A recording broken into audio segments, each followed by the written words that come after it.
In a vibrant city in America, nestled among bustling cafes and upscale boutiques, stood a renowned restaurant called the Silver Plate. Owned by Jonathan Hayes, a passionate chef, the Silver Plate had always been celebrated for its warmth and exceptional culinary experiences. However, as the years passed, Jonathan sensed a shift in the atmosphere. Something had changed.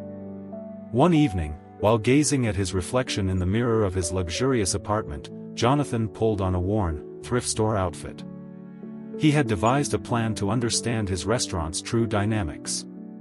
His wife, Laura, had warned him against such antics, suggesting that mystery shoppers were a more discreet option. But Jonathan felt differently. He wanted to experience the restaurant from a different perspective. He texted his head chef, Angela, about the evening's busy reservations, but her replies focused more on the restaurant's image than the food itself. Something felt off. Jonathan slipped a small voice recorder into his pocket, along with a $100 bill, enough for a meal but not enough to raise suspicion. As he walked to the Silver Plate, he practiced a slight tremor in his hands.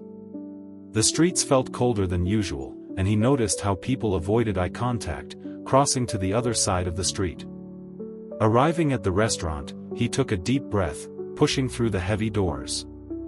The familiar sense of baked bread and simmering sauces enveloped him, but tonight, he observed from the outside.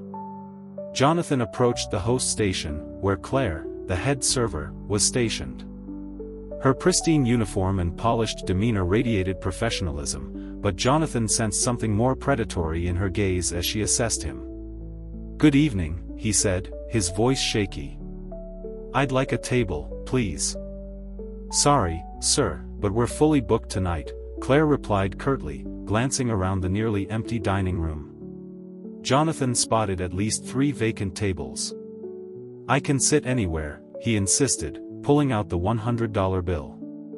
Before Claire could respond, she was interrupted by Angela, who emerged from the kitchen. "Is there a problem here?" she asked, her tone sharp. "This gentleman was hoping for a table," Thomas, the host, explained, visibly uncomfortable. "Sir, this is a fine dining establishment. Our tasting menu starts at $250 per person, and we have a dress code," Claire said dismissively, gesturing at Jonathan's clothes. "I suggest you try a diner down the street." Jonathan felt the humiliation wash over him but kept his composure. "I have money," he said softly, holding out the bill. "I just want to try the food." Claire laughed icily. "You think money buys you a seat here? Perhaps you should find a soup kitchen instead." As Jonathan turned to leave, he felt Claire's satisfied smirk burn into his back. He hadn't just come to test his staff, he had uncovered that the Silver Plate had become exactly the type of pretentious restaurant he had vowed never to run. Standing in the shadows outside the service entrance, Jonathan processed the evening's events. Suddenly, he heard a voice. "Hey, wait up." A young man in chef whites approached him, carrying a brown paper bag. "I'm really sorry about what happened in there," he said, looking over his shoulder nervously. "I'm Marco.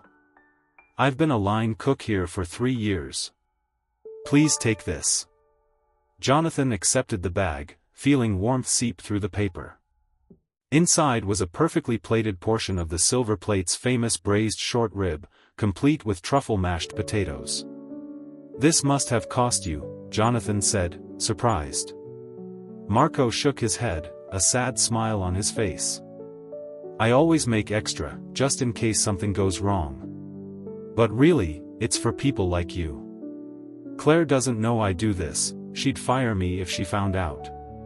Jonathan studied Marco, who couldn't have been more than 25, with kind eyes and calloused hands. "Why risk your job?" he asked. "My grandmother raised me on her own," Marco explained, his eyes distant. "We didn't have much, but she always shared what little we had. A meal isn't just about food, it's about dignity. I've seen what hunger looks like. No one deserves to be humiliated for wanting to eat." As Marco rushed back inside, Jonathan felt a knot form in his throat. He had been so focused on accolades and expansion that he had lost sight of what truly mattered. Marco's words echoed in his mind, reminding him of the restaurant's founding principles. Later that night, Jonathan sat in his car, contemplating the evening's events.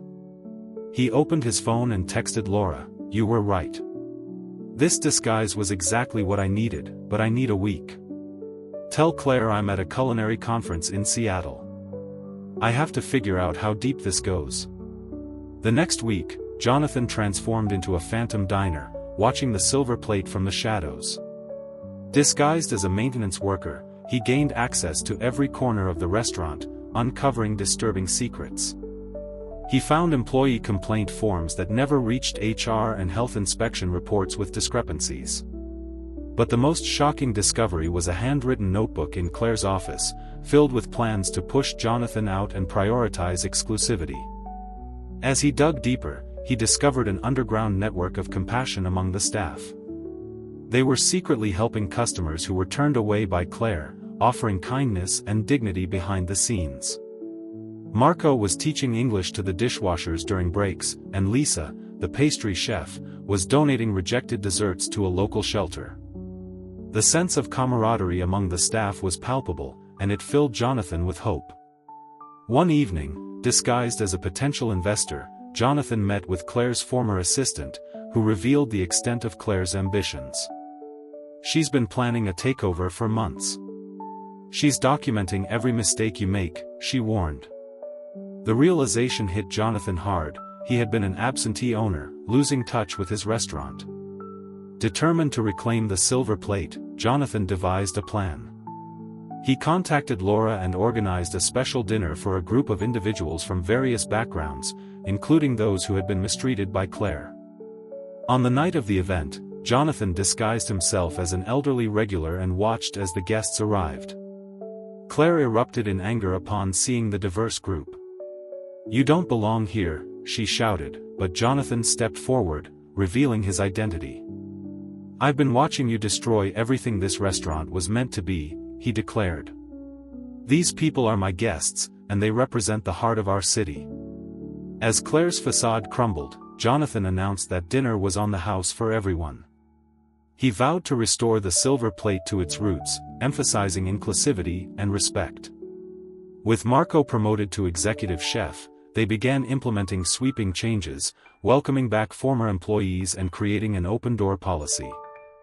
The restaurant transformed into a community hub, offering affordable options and hosting free dinners for families in need.